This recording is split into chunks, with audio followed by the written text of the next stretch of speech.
അലൈക്കും, welcome back. അപ്പോൾ ഇന്നെന്താണെന്ന് മനസ്സിലായിട്ടുണ്ടാവില്ലേ? നല്ല ചൂടല്ല പുറത്ത്, അതുകൊണ്ട് തന്നെ തണുത്തൊരു ഡ്രിങ്ക്സിൻ്റെ റെസിപ്പി ഷെയർ ആക്കുക കേട്ടോ. അതിന് വേണ്ടിയിട്ട് ഞാനിതാ ഒരു 500 ഗ്രാം മുന്തിരിയാണ് എടുത്തിട്ടുള്ളത്. നല്ല കറുത്ത മുന്തിരി, കുരുല്ലാത്തത് തന്നെ കിട്ടിയിട്ടുണ്ട്.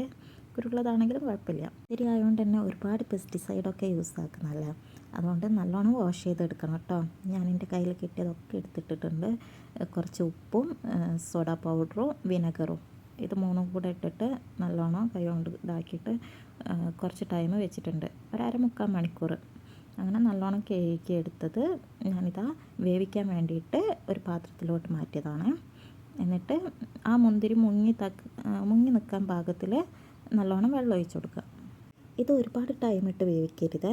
ഇതിൻ്റെ തൊലിയൊക്കെ പൊട്ടി ഉള്ളിലത്തെ പഴുപ്പ് ഇങ്ങനെ പുറത്തേക്ക് ചാടി നിൽക്കൂലേ, അത്ര മതി. എന്നിട്ട് ഒരു ബൗളിലോട്ട് കുറച്ച് ഐസ് ക്യൂബ് ഇട്ടിട്ട് അല്ലെങ്കിൽ ഐസ് വാട്ടർ എടുത്തിട്ട് ഈ മുന്തിരി അതിലേക്ക് പെട്ടെന്ന് തന്നെ മാറ്റി കൊടുക്കുക. അല്ലെങ്കിൽ ഇത് ഈ ചൂടുവെള്ളത്തിൽ തന്നെ കിടന്നിട്ട് ഉള്ളിലത്തെ പഴുപ്പൊക്കെ നല്ലോണം കുക്കായിപ്പോവും. അപ്പോൾ നമ്മൾ ജ്യൂസിൻ്റെ ടേസ്റ്റേ മാറിപ്പോവും. അതുകൊണ്ട് പെട്ടെന്ന് തന്നെ തണുത്ത വെള്ളത്തിലോട്ട് മാറ്റി കൊടുക്കുക കേട്ടോ. ഇനിയിപ്പോൾ ഉള്ളതാണ്, ആർക്കും വലിയ താല്പര്യം ഉണ്ടാവില്ല ചെയ്യാൻ. ഈ ഓരോ മുന്തിരിൻ്റെ തൊലി കളഞ്ഞെടുക്കണം. പക്ഷെ നമുക്ക് വലിയ ഭാരമായിട്ട് തോന്നും, ചെയ്തുകൊണ്ടിരിക്കുമ്പോൾ പെട്ടെന്ന് കഴിയും കേട്ടോ. നമ്മൾ കുക്കാക്കിയപ്പോൾ തന്നെ ഓൾറെഡി ഇതിൻ്റെ തൊലി ഇതിൻ്റെ മുകളിൽ നിന്ന് വിട്ട് പോന്നിട്ടുണ്ട്. ജസ്റ്റ് നമ്മളൊന്ന് കൈ കൊണ്ടൊന്ന് ഇതാക്കി കൊടുക്കേണ്ട ആവശ്യമുള്ളൂ. പിന്നെ കുരു ഉള്ളതാണെങ്കിൽ കുരുവും കൂടെ ഒന്ന് പോക്കിയെടുക്കണം കേട്ടോ. നമ്മൾ വിചാരിക്കുന്ന അത്ര ഇടങ്ങേറൊന്നുമില്ല കേട്ടോ. എനിക്കിതാ ഒരു 10 മിനിറ്റ് പോലും എടുത്തിട്ടില്ല ഇത് കംപ്ലീറ്റ് പോക്കിയെടുക്കാൻ. പിന്നെ ഇത് ചെയ്യുമ്പോൾ നമ്മൾ കയ്യിൽ ഗ്ലൗസ് ഇടുന്നത് നല്ലതായിരിക്കും. മുന്തിരിയല്ലേ, എന്നോടത് ചെയ്യാൻ മറന്നുപോയി. എൻ്റെ നഖത്തിൽ കറ പിടിക്കും. പിന്നെ ഇത് പിടിച്ചു കഴിഞ്ഞാൽ പിന്നെ പോയി കിട്ടാൻ ഭയങ്കര ബുദ്ധിമുട്ടാണ്. അതൊന്ന് ശ്രദ്ധിച്ച്, അല്ലെങ്കിൽ ഓയിൽ തേച്ചാൽ മതിയെന്ന് തോന്നുന്നു.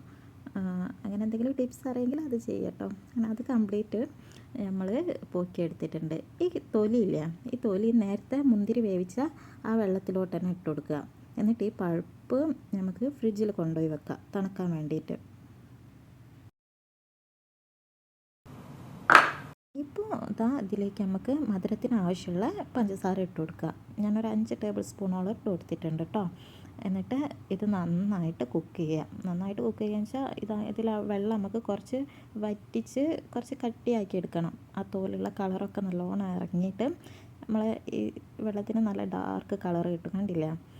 എന്നിട്ട് പിന്നെ അത് നല്ലോണം അരിച്ചിട്ട് ഫ്രിഡ്ജിൽ വെച്ച് ഇതും നല്ലോണം തണുപ്പിച്ചെടുക്കുക. അതിനുശേഷം ഇതിലേക്ക് നമ്മൾ നേരത്തെ എടുത്ത് വെച്ച പഴുപ്പില്ല, അതും കൂടെ ഇട്ട് മിക്സ് ആക്കിയിട്ട് ഓവർനൈറ്റൊക്കെ ഫ്രിഡ്ജിൽ വെക്കാൻ പറ്റിയ അത്രയും നല്ലതാണ്. ഈ മധുരവും ചാറും ഒക്കെ പഴുപ്പിൻ്റെ ഉള്ളിലേക്ക് നല്ലോണം ഇറങ്ങി കിട്ടും കേട്ടോ. അപ്പോൾ അത്രയേ ഉള്ളൂ. ഇഷ്ടമാണെങ്കിൽ ചാനൽ സബ്സ്ക്രൈബ് ചെയ്യും കേട്ടോ.